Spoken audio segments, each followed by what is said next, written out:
Kwa majina naitwa Mwalimu Edward Theophili Kimario.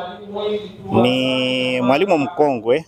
Naanza kazi mwaka 1990 katika halmashauri ya wilaya Same, na katika utumishi wangu nimekuwa katika vituo tofauti tofauti kulingana na mwajiri alivyotaka.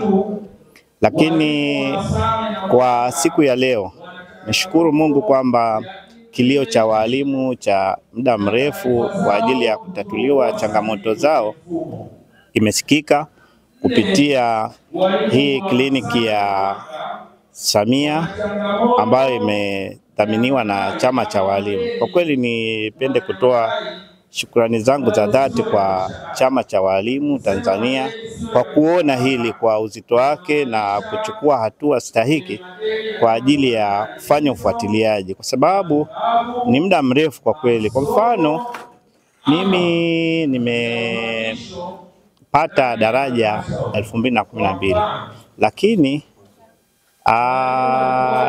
malimbikizo yake ya 2012 mpaka leo ni ajabu kwamba haijatoka. Kwa hiyo natarajia kwenye kliniki hii naweza nikapata majawabu. Pia naamini kuna wenzangu kama mimi ambao wana changamoto kama hizi.